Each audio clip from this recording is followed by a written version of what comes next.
Paschimbanga police জঙ্গি, আতঙ্কবাদী, দুর্নীতিগ্রস্ত, খুনি, ধর্ষক এদের বিষয়ে ইন্টিমেশন দিলে কোঅপারেশন করে না।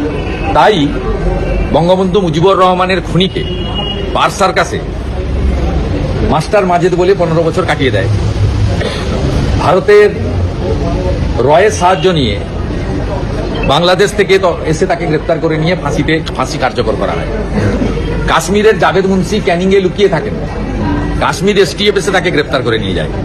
আনসারুল বাংলার দাগি খুনি জঙ্গি সাদ শেখ মুর্শিদাবাদের হরিহর পাড়ায় মাদ্রাসা খুলে 1.5 বছর ধরে 3 বার তৃণমূলকে ভোট দিয়ে পঠন পাঠন করতে পারেন, তাকে গ্রেপ্তার করার জন্য আসামের পুলিশকে আসতে হয়। অসংখ্য উদাহরণ রয়েছে। পশ্চিমবঙ্গ জঙ্গিদের আঁতুড়ঘর করে তৈরি করেছেন মমতা বন্দ্যোপাধ্যায় এবং বর্ডারে ফেন্সিং না দিতে দিয়ে জামাত, হেফাজত, মৌলবাদীদের ঘাঁটিতে পরিণত করেছেন পশ্চিমবঙ্গ। 55 লক্ষ নাম বাদ যেতে পারে। ইলেকশন কমিশন অফিসিয়ালি যখন বলবে উত্তর দেবো, কিন্তু আমি প্রথম থেকেই বলেছি গ্রাউন্ড রিয়েলিটি এটাই যে একটা বড় সংখ্যক মৃত, ডবল ট্রিপল এন্ট্রি, শিফটিং এবং অবৈধ বাংলাদেশি মুসলিম অনুপ্রবেশকারী রোহিঙ্গা এখানে ভোটার লিস্টে নাম তুলেছে, নাম রেখেছে। এই কারণে সাদ শেখ যখন গ্রেপ্তার হয় তিনি বলেন যে আমি 3 বার ভোট দিয়েছি।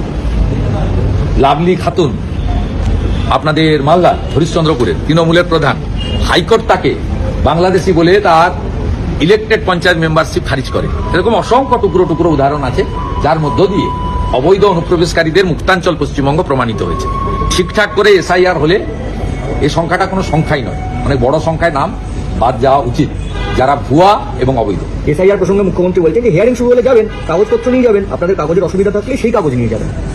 কাগজের অসুবিধা থাকলে সেই কাগজ নিয়ে যাবেন, মানে অন্য কোনো কাগজ বা বিকল্প কোনো কাগজের অসুবিধা আছে যে ভারতীয় তো যদি লিঙ্ক নিয়ে যান নাম উঠে যাবে, ভারতীয় নাম উঠে যাবে, কিন্তু বাংলাদেশের মুসলমানরা কি কাগজ নিয়ে যাবে? আর এখন যেগুলো আপনারা আইপ্যাকের তালিকা অনুযায়ী বিএমওইচ বা কলকাতা কর্পোরেশনকে দিয়ে বার্থ সার্টিফিকেট দিচ্ছেন, তো অ্যাকসেপ্ট হবে না। কারণ 24শে জুন ভারতবর্ষে এসআইআর শুরু হয়েছিল বিহার দিয়ে। 24শে জুনের পরে বার্থ সার্টিফিকেট যদি দেন আর তার জন্ম যদি 20 বছর আগে হয়ে থাকে, সেটা কাগজ নয়, ওটা ডাস্টবিনে ফেলে দেওয়ার মতো জিনিস। বাংলাদেশি মুসলমান অনুপ্রবেশকারীদের বাঁচাবেন কি করে? বাঁচানোর কোনো রাস্তা নেই। আমরাও জেগে আছি। কোনো বৈধ ভোটারের নাম যদি না থাকে 6 নম্বরে আবেদন করবেন, সে তৃণমূল হোক, বিজেপি হোক, কোনো সমস্যা নেই। তিনি হিন্দু হন আর মুসলমান হন। কোন মৃত ভোটার যদি আইপ্যাকের বুদ্ধিতে বিএলওরা লিখে দেয় তার নাম বিজেপি কাটাবে, 7 নম্বর ফর্ম জমা দিব। আমরা 13,25,000 ডবল ট্রিপল এন্ট্রি আমরা বের করে জমা দিয়েছি। অনেক সংবাদ মাধ্যম বিজেপিকে দেখতে পায় না। বিজেপি 13,25,000 দিয়েছে, তার 6.5 লক্ষ নাম বাদ গেছে ইতিমধ্যে। হাফ একটা নাম আছে, একটা নাম বাদ গেছে ডবল ট্রিপল এন্ট্রি। আর স্থানান্তরের 8 নম্বর ফর্ম, যেমন এই ভবানীপুর বিধানসভায় আমি দাঁড়িয়ে আছি, এখানকারই কিছু বিহারের ভোটারকে তারা এখানে নাম ছিল চমকেছে, তারা বিএলও ফর্ম ফিল আপ করেনি। আমরা তাদেরকে দিয়ে 8 নম্বর ফর্ম দেওয়াবো এবং তাদের বিহারের যে ভোটের লিঙ্ক, যে ভোটার লিস্টের কপি আমাদের কাছে আছে, আমরা দিয়ে দেবো। এরকম থাকলে করবেন। কিন্তু বাংলাদেশি মুসলিম অনুপ্রবেশকারীদের মমতা ব্যানার্জির ফ্যাক্টরি থেকে যতই 2 নম্বরই কাগজ বের করুন না কেন, সেই কাগজ অ্যাকসেপ্টেড হবে না। ইলেকশন কমিশনের গাইডলাইনের সঙ্গে মেকআপ হচ্ছে, তারা ভারতীয় হতে পারে না।